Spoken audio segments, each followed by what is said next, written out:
ഒരു white collar ജോലിക്കുള്ള സാധ്യതകൾ ഏറെ ഉണ്ടായിരുന്നിട്ടും അതെല്ലാം മാറ്റിവെച്ച് അച്ഛന്റെ തൊഴിൽ പിന്തുടരുന്ന ഒരു പെൺകുട്ടിയെക്കുറിച്ചാണ് പറയാൻ പോകുന്നത്. സൈബർ സെക്യൂരിറ്റി വിദഗ്ധയായ കാസർഗോഡ് ഇരിയണ്ണി സ്വദേശിയായ സ്നേഹയെ നമുക്ക് കൂടുതൽ സമയവും കാണാനാവുക അച്ഛന്റെ മരപ്പണിശാലയിലാണ്.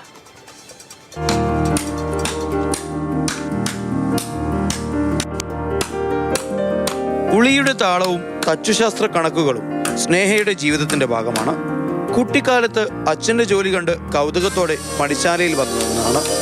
ഇന്നിപ്പോൾ കസേരയോ മേശയോ ബുക്ക് സ്റ്റാൻഡോ കളിപ്പാട്ടങ്ങളോ മരം കൊണ്ടുള്ള വസ്തുക്കളെല്ലാം ഈ പെൺകുട്ടി മണിക്കൂറുകൾ കൊണ്ട് ആവശ്യക്കാർക്ക് നിർമ്മിച്ചു നൽകും.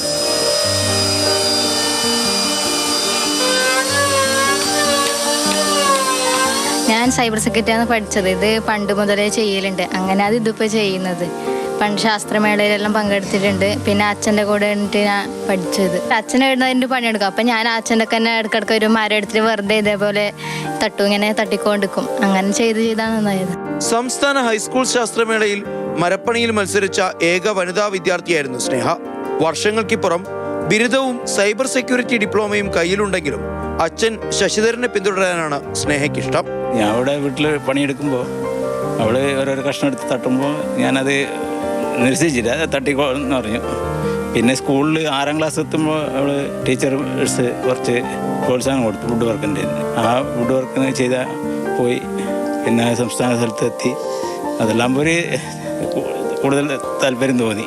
സമൂഹ മാധ്യമങ്ങൾ വഴി തച്ചുശാസ്ത്രത്തിനും തച്ചന്മാർക്കും പുതിയ നിർവചനം നൽകുകയാണ് ഇക്കാലത്ത് സ്നേഹ.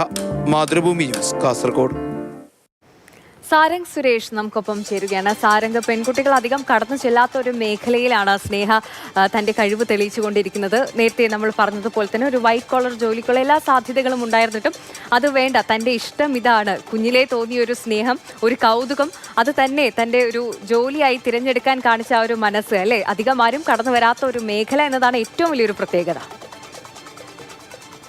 പൊതുവെ വൈറ്റ് കോളർ ജോലി കിട്ടി അല്ലെങ്കിൽ മറ്റ് പ്രധാനപ്പെട്ട മെട്രോപൊളിറ്റൻ സിറ്റികളിലൊക്കെ തന്നെ പഠനം നടത്തുന്ന സമയത്ത് അതുവരെ ജീവിച്ചു വന്ന ജീവിത പശ്ചാത്തലങ്ങളെ പരിപൂർണമായി തള്ളിപ്പറയുന്ന ഒട്ടനേകം കൗമാരക്കാരെ, അതുപോലെ തന്നെ യുവതി യുവാക്കളെയൊക്കെ തന്നെ നമ്മൾ കണ്ടിട്ടുണ്ട്.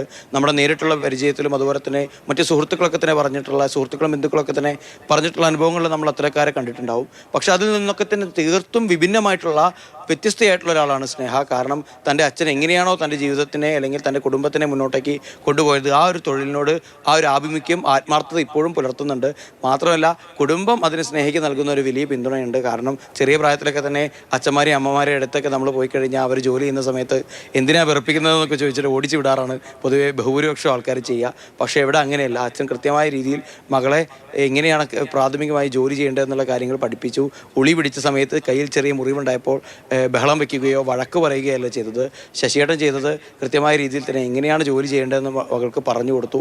പിന്നീട് ഓരോ വർഷം കൂടുന്തോറും മിഷനറികളടക്കം എങ്ങനെയാണ് ഉപയോഗിക്കേണ്ടതെന്ന് പറഞ്ഞു കൊടുത്തു. ഒരു ചരിത്രം കൂടിയുണ്ട് സ്നേഹയ്ക്കൊപ്പം. കാരണം സംസ്ഥാന ശാസ്ത്രമേളയുടെ ചരിത്രം പരിശോധിക്കുകയാണെങ്കിൽ വുഡ് വർക്കിൽ ആദ്യമായിട്ട് ഹൈസ്കൂൾ തലത്തിൽ സംസ്ഥാന തലത്തിൽ തന്നെ സമ്മാനം നേടിയിട്ടുള്ള ഒരു വിദ്യാർത്ഥി കൂടിയായിരുന്നു സ്നേഹ. അതും വർഷങ്ങൾക്ക് മുന്നേ. ഇപ്പോൾ ഒട്ടനേകം കുട്ടികൾ മുന്നോട്ടേക്ക് വരുന്നുണ്ട്. സ്നേഹ തന്നെ കുറേ കുട്ടികളെ ഇപ്പോൾ തന്നെ ആ രീതിയിൽ പഠിപ്പിച്ചെടുത്തിട്ടുണ്ട്. മാത്രമല്ല സൈബർ സെക്യൂരിറ്റി രംഗത്ത് പഠിച്ച ഒരു ഡിപ്ലോമ വലിയ മാർക്കോടുകൂടി തന്നെ നേടിയിട്ടുണ്ട്. വലിയ സാധ്യതകളുള്ളൊരു ജോലിയാണ്. ആ ഒരു സ്കില്ല് കൂടി കയ്യിലുണ്ട്. അതോടൊപ്പം തന്നെ അതിൽ നിന്ന് മനസ്സിലാക്കിയതും താൻ നിരന്തരമായി മനസ്സിലാക്കിയിട്ടെടുത്തിട്ടുള്ള സോഷ്യൽ മീഡിയ ട്രിക്കുകളടക്കം ഉപയോഗിച്ചുകൊണ്ട് തന്നെ താൻ ഉണ്ടാക്കിയെടുത്തിട്ടുള്ള ഉപകരണങ്ങളും വസ്തുക്കളും സമൂഹ മാധ്യമങ്ങളിലൂടെ നല്ല രീതിയിലൊരു വിപണി മൂല്യം വർദ്ധിപ്പിക്കാൻ കൂടി സ്നേഹയ്ക്ക് സാധിക്കുന്നു എന്ന് തന്നെയാണ് ഏറ്റവും പ്രധാനപ്പെട്ട ഒരു കാര്യം. അപ്പോൾ നമ്മുടെ കുലത്തൊഴിൽ, നമ്മുടെ പാരമ്പര്യ തൊഴിൽ അല്ലെങ്കിൽ നമ്മളുടെ കുടുംബം മുന്നോട്ടേക്ക് കൊണ്ടുപോയിട്ടുള്ള ഒരു കൈത്തൊഴിലിലൊക്കെ തന്നെ പെട്ടെന്നൊരു ദിവസം നമ്മൾക്ക് പരിപൂർണമായി തള്ളിക്കളയരുത്. അതൊരു എന്താ പറയാ, അത്തരത്തിലുള്ളൊരു ആത്മാർത്ഥമായിട്ടുള്ള അല്ലെങ്കിൽ അത്രത്തോളം നമ്മുമായി വല്ലാത്ത ഒരു സാരംഗ്. എന്തായാലും സ്നേഹയ്ക്ക് ഈ പറഞ്ഞതുപോലെ അച്ഛൻ ചെറുപ്പത്തിൽ മകൾ പണി ചെയ്യുന്ന സമയത്ത് അടുത്ത് വന്ന് നിന്നപ്പോൾ മകളുടെ ആ ഒരു കൗതുകം ചെയ്തോട്ടെ എന്ന് വിചാരിച്ചു. പക്ഷെ പിന്നീട് ആ കുട്ടി വളർന്നു വന്നപ്പോഴും മകൾ ഈ ഒരു പണിയിലേക്കൊക്കെ വരുന്നത് കാണുമ്പോൾ അത് അഭിമാനത്തോടെ സ്നേഹത്തോടെ അതിനെ പിന്തുണയ്ക്കുന്ന അച്ഛനും നമുക്ക് വലിയൊരു കയ്യടി കൊടുക്കണം കേട്ടോ. അല്ലെങ്കിൽ സാധാരണ അച്ഛന്മാരെ പോലെ ഈ ഒരു ഡിഗ്രി ഇല്ലേ അതിലേക്ക് പൊയ്ക്കൂടെ എന്ന് പറഞ്ഞ് മകളെ പിന്തിരിപ്പിച്ച് വിട്ടില്ല. വലിയൊരു പിന്തുണ മകൾക്ക് കൊടുത്ത ആ അച്ഛനും കൂടെ. എന്തായാലും സ്നേഹ ഇഷ്ടമുള്ള ജോലി ചെയ്ത് സന്തോഷത്തോടെ ജീവിതം മുന്നോട്ട് കൊണ്ടുപോട്ടെ. ശരി.